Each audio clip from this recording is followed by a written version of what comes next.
અભાગ્યો બાપ છું મહારાજ કે મારા કાળજાના કટકા સમાન એક રતનને હું વાંચવી ન શક્યો.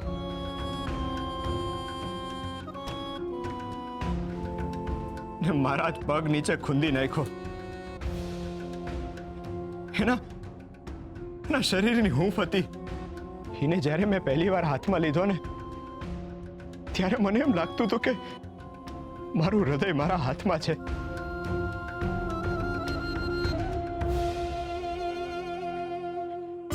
એનું નિખાલસ હાસ્ય, એના શરીરની સુવાસ,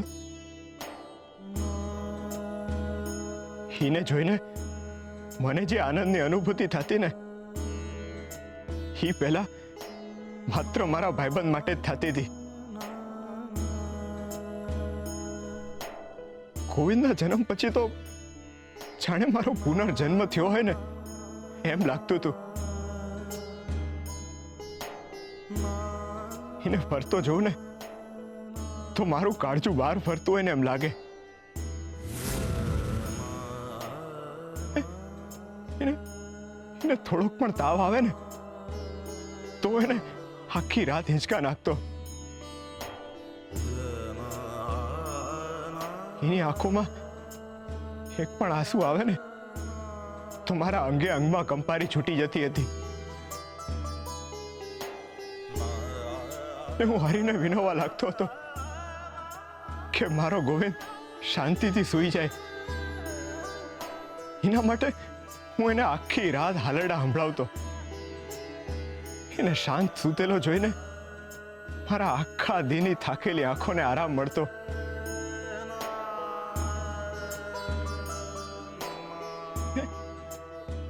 મને એમ મન થતું કે એને બસ જોયા જ કરું. જ્યારે હું એને હરે કૃષ્ણ બોલતો ને ત્યારે એ સાંભળીને કેવું મીઠું મીઠું હસતો. એ હાસ્યના ભડકારા તો હું આજીવન નહીં ભૂલી શકું. મારા ગોવિંદના નિખાલસ હાસ્યને મારા જ પગથી મારા બાળકને ખૂંદી નાખ્યું.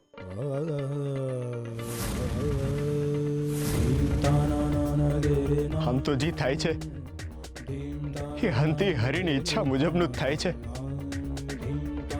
પણ આ પાપ મારાથી થયું છે એટલે આ પાપનો દોષ હું હરીના માથે નહીં નાખું.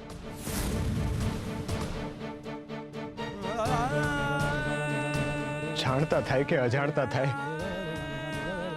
અપરાધ તો અપરાધ છે ને અપરાધની સજા હોય માફી નહીં. મારાથી અપરાધ થઈ ગયું છે મહારાજ. મને સજા આપો, મને સજા આપો મહારાજ. તમે જી સજા આપશો ને એ મને માન્ય છે.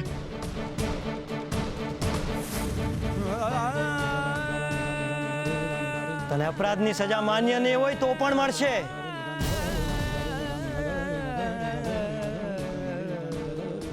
તે અપરાધ નહીં પાપ કર્યું છે.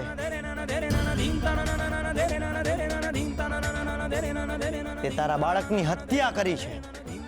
હત્યારો છે તું, હત્યારો છે તું, હત્યારો છે તું, હત્યારો છે તું, હત્યારો છે તું, હત્યારો છે તું, હત્યારો છે તું. બેટા મારી વાત સાંભળ. ગોરા ભગત છે ને એની ભક્તિને ભક્તિ અને ભગત આ બંને શબ્દ ગોરા ઉપર સોંપતા નથી પિતાશ્રી. ઈશ્વરનું નામ પણ એની સાથે જોડવું એ મહાપાપ છે.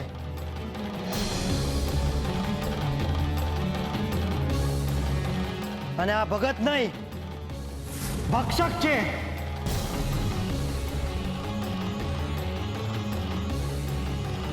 અને ભક્ષકને સજા મળવી જ જોઈએ.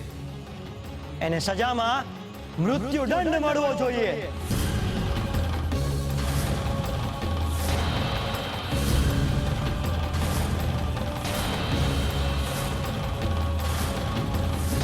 અપરાધ જેવો છે એવી જ સજા મળશે. જે રીતે ગોરાએ એના બાળકને માર્યો છે ગુંગળાવીને એ જ રીતે એનું પણ મૃત્યુ થશે.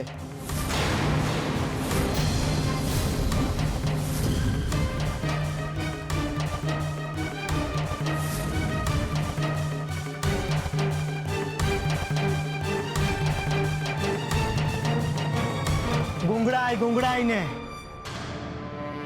નહીં મહારાજ, આ તો જુલમ છે. તમારી જીભને સંયમમાં રાખો તુલસી.